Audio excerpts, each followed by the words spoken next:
خوشی کے دن ہوں گے، اور کون کون سے دن غمی کے دن ہوں گے۔ کسی چیز کو تشنا نہیں چھوڑا گیا۔ اگر 1400 سال کے بعد کوئی شخص آتا ہے اور یہ کہتا ہے کہ سال کا فلاں دن بھی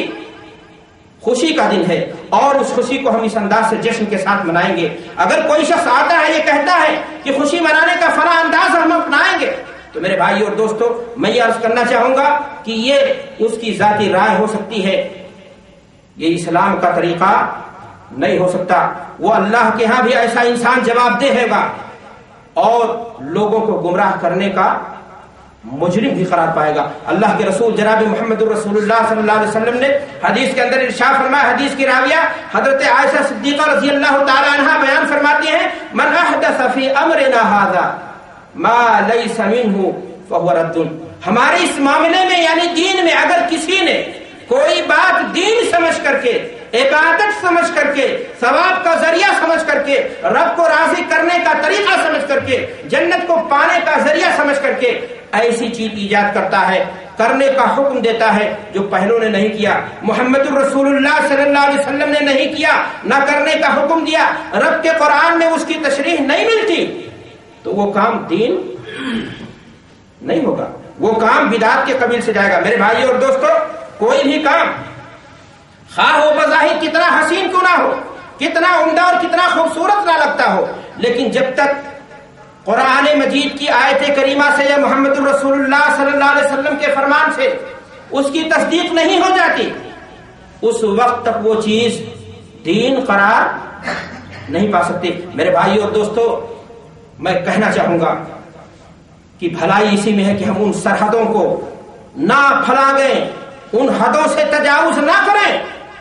جو اللہ اور اس کے رسول نے قائم کی ہمارے لیے۔ اگر ان کو ہم تکراس کرتے ہیں، ان سے آگے بڑھتے ہیں، تو ایسے لوگ سن لیں کہ قرآن مجید میں ایک نہیں متعدد بار ایسے لوگوں کے حق میں وعید آئی ہے۔ اللہ تعالیٰ قرآن مجید کے اندر ارشاد فرماتا ہے، فَلْيَحْذَرِ الَّذِينَ يُخَالِفُونَ عَنْ أَمْرِهِ أَن تُصِيبَهُمْ فِتْنَةٌ أَوْ يُصِيبَهُمْ عَذَابٌ أَلِيمٌ، کہ ایسے لوگ جو اللہ اور اس کے رسول کے قانون کی خلاف ورزی کرتے ہیں، چاہے وہ محبت رسول کا آڑ لے کر کے، چاہے وہ سیرت رسول کا آڑ لے کر کے، چاہے وہ عشق و محبت کا آڑ لے کر کے صرف بدعت کی نرسری اور فیکٹری چلاتے ہیں، میرے بھائیوں اور دوستو ایسے لوگوں کو آگاہ ہو جانا چاہیے کہ اللہ تبارک و تعالیٰ کے ہاں انجام ان کا بہت برا ہونے والا ہے۔ حضرت حذیفہ ابن یمان رضی اللہ تعالیٰ عنہ صحابی رسول ہیں، تشریف رکھے، اللہ کے رسول صلی اللہ علیہ وسلم فرماتے ہیں کہ حضرت حذیفہ ابن یمان فرماتے ہیں کہ کل عبادت لم يتعبدها اصحاب رسول اللہ صلی اللہ علیہ وسلم فلا تتعبدوها فإن الأول لم يدع للآخر مقالا فاتقوا الله يا معاشر المسلمین۔ حضرت حذیفہ فرماتے ہیں کہ ہر وہ عبادت، ہر وہ کام جو نیکی سمجھ کر کے کوئی شخص انجام دیتا ہے، اگر اس کو اصحاب رسول نے، صحابہ کرام رضوان اللہ علیہم اجمعین نے، اللہ کے رسول صلی اللہ علیہ وسلم کی اتباع اور غلامی کرنے والے صحابہ نے اس کام کو دین سمجھ کر کے، عبادت سمجھ کر کے، رب کو راضی کرنے کا ذریعہ سمجھ کر کے اگر اس کام کو انہوں نے انجام نہیں دیا ہے تو وہ کام دین نہیں ہوگا، ثواب کا کام نہیں ہوگا، گمراہی ہوگی، ضلالت ہوگی، بدعت ہوگی، شرک قرار پائے گا، اور ایسا کرنے والا جہنم رسید ہوگا، ایسے کرنے والے کا انجام کیا ہوگا؟ برا ہوگا۔ میرے بھائیوں اور دوستو، بلا شک و شبہ اسی مہینے کی 9 یا 12 تاریخ کو، اسی مہینے کی 9 یا 12 تاریخ کو نبی امی فدا ہوا ابی امی کی ولادت باسعادت ہوئی۔ آپ صلی اللہ علیہ وسلم کا اس دنیا میں تشریف لانا، آپ صلی اللہ علیہ وسلم کی ذات اقدس، آپ صلی اللہ علیہ وسلم کا وجود انسانیت کے لیے رب کائنات کی طرف سے وہ بڑی نعمت ہے، وہ بڑی نعمت ہے کہ اللہ کی نعمت کے بعد اگر اس دنیا میں کوئی نعمت ہو سکتی ہے تو حضور والا کی ذات ہو سکتی ہے۔ اور اس معاملے میں میرے بھائی اور دوستو کسی بھی مسلمان کا ادنا درجے کا کوئی اختلاف پایا جاتا ہے؟ نہیں پایا جاتا ہے۔ کوئی مسلمان اس معاملے میں ادنا درجہ بھی اختلاف نہیں کرتا ہے، لیکن جو بات دل کو کھٹکتی ہے وہ یہ بات کہ محبت و عشق کو آڑ بنا لیا جائے، سیرت رسول کو آڑ بنا لیا جائے، اور اس کے بعد وہ سارے کام انجام دیے جائیں جن کا دور دور تک اللہ کی کتاب میں اور اللہ کے رسول صلی اللہ علیہ وسلم کی سنت میں جس کا ثبوت نہ ہو، کیونکہ حبیب کبریا ہی نے محبت رسول کے طریقے کو ہمارے لیے بیان کر دیا۔ آپ صلی اللہ علیہ وسلم نے امت اسلام کو یہ بات بتا دی، من احب سنتی فقد احبنی ومن احبنی کان معی فی الجنہ، کہ جو ہم سے محبت کرنا چاہتا ہے وہ ہماری سنتوں سے کیا کرے، لگاؤ رکھے، ہماری سنتوں پر چلے، ہماری سنتوں سے پیار کرے۔ معلوم یہ ہوا میرے بھائیوں کہ حب رسول عمل بالسنہ ہے۔ محبت رسول کا مطلب کیا ہے، تقاضا کیا ہے کہ ایک انسان اللہ کے رسول صلی اللہ علیہ وسلم کی لائی ہوئی شریعت کو اپنی زندگی میں نافذ کر لے، محمد الرسول اللہ صلی اللہ علیہ وسلم کی غلامی کو، آپ کی پیروی کو، آپ کے پیچھے چلنے کو، آپ کی ایک حدیث اگر آپ کے سامنے آ جائے اور یہ معلوم ہو جائے کہ یہ حدیث صحیح ہے،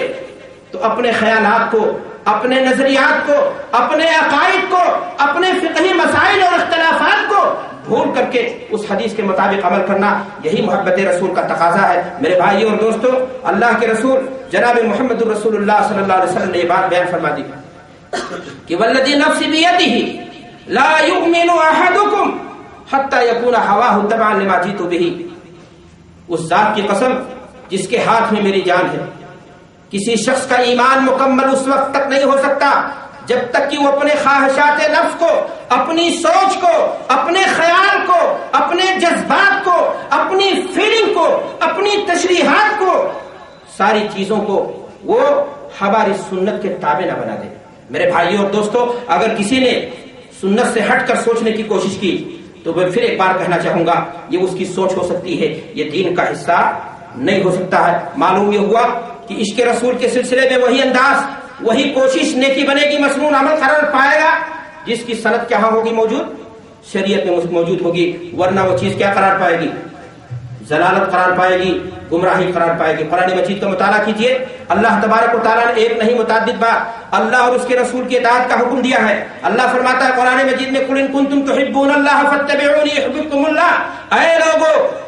قل ان کنتم تحبون اللہ، اگر تمہارا دعویٰ ہے کہ تم اللہ کے رسول صلی اللہ علیہ وسلم سے محبت کرتے ہو، فاتبعونی، میری اتباع کرو، میری لائی ہوئی شریعت کی پابندی کرو، اپنی زندگی میں نافذ کرو۔ کہاں کہاں؟ صرف نماز اور روزے میں نہیں، شادی میں بھی، بیاہ میں بھی، تجارت میں بھی، بزنس میں بھی، دوستی میں بھی، دشمنی میں بھی،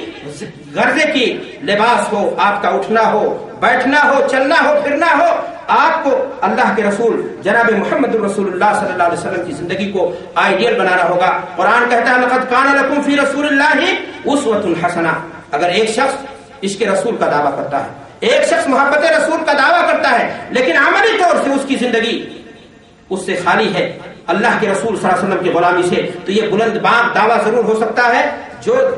دلیل کے بغیر ہے، اور اللہ کی اللہ کی بارگاہ میں ایسا دعویٰ قبول نہیں ہوگا۔ اور اگر ایک شخص کو اللہ کے رسول صلی اللہ علیہ وسلم سے محبت ہو گئی، ایک شخص نے اللہ کے رسول جناب محمد الرسول اللہ صلی اللہ علیہ وسلم کی پیروی کر لی، آپ کی شریعت کو اپنی زندگی کا اوڑھنا اور بچھونا بنا لیا، قرآن کہتا ہے یحببکم اللہ، بہت بڑی نعمت، فائدہ دیکھو،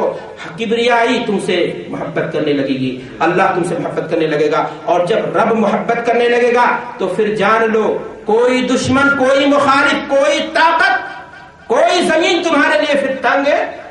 نہیں ہو سکتی۔ میرے بھائیوں اور دوستوں، فائدہ اتنا ہی نہیں، اللہ فرماتا ہے وَيَغْفِرْ لَكُمْ ذُنُوبَكُمْ، تمہارے گناہوں کا یہ محبت رسول، اتباع رسول، سنت رسول پر عمل، یہ تمہارے گناہوں کے کفارے کے لیے بھی کیا ہوگا، کافی ہوگا۔ قرآن مجید کے بارے میں نے آپ سے کہا کہ ایک نہیں متعدد مقامات پر اللہ تبارک و تعالیٰ نے اللہ اور اس کے رسول کی پیروی کے حکم دیا ہے۔ اللہ تعالیٰ قرآن مجید کے اندر ارشاد فرماتا ہے وَمَا آتَاكُمُ الرَّسُولُ فَخُذُوهُ وَمَا نَهَاكُمْ عَنْهُ فَانْتَهُوا، کہ جو اللہ اور اس کے رسول تمہیں دے اس کو لو، اور جس سے تمہیں روک دے اس سے رک جاؤ۔ آیت کریمہ پر غور کیجئے، معلوم ہوگا کہ شریعت ساز کون ہے، شریعت کون دیتا ہے، اللہ دیتا ہے۔ انبیاء کرام، انبیاء کے اللہ کے رسول، یہ اللہ کی طرف سے نازل شدہ شریعت کی تشریح کرتے ہیں، اس کی توضیح کرتے ہیں، اس کو بیان کرتے ہیں، ہادی اور پیشوا ہوتے ہیں۔ میرے بھائیو اور دوستو، اللہ کے رسول جناب محمد الرسول اللہ صلی اللہ علیہ وسلم اس سلسلے کی آخری کڑی تھے، ختم الرسل تھے، ختم الانبیاء تھے۔ آپ صلی اللہ علیہ وسلم فرماتے ہیں کہ میں مکان میں اس اینٹ کے مانند ہوں جہاں پر ایک جگہ چھٹی ہوئی تھی اور میرے ذریعہ سے عمارت کو مکمل کر دیا گیا. آپ صلی اللہ علیہ وسلم کی اس دنیا سے جانے کے بعد اگر کوئی شخص 1400 سال کے بعد آتا ہے اور کہتا ہے نہیں عید میلاد اور اللہ کے رسول صلی اللہ علیہ وسلم کی برسی یا فلاں کام دین ہے، فلاں کام عبادت ہے، فلاں کام نیکی کا طریقہ ہے، جنت پانے کا ذریعہ ہے، رب کو خوش کرنے کا طریقہ ہے، تو میرے بھائی اور دوستو اس وقت تک وہ کام قبول نہیں کیا جائے گا جب تک حضرت محمد الرسول اللہ صلی اللہ علیہ وسلم کی سنت کی تصدیق اس پر نہ ہوگی یا رب کے فرمان کے ذریعہ اس کی تصدیق نہ ہو جائے. میرے بھائی اور دوستو ان واضح نصوص کے باوجود بھی افسوس کی بات ہے آج امت مسلمہ محبت رسول کے نام پر بدعات و خرافات کا ایک طوفان کھڑا کر دیا ہے اور من جملہ انہی بدعات کے ایک سنگین بدعت عید میلاد کی بدعت ہے.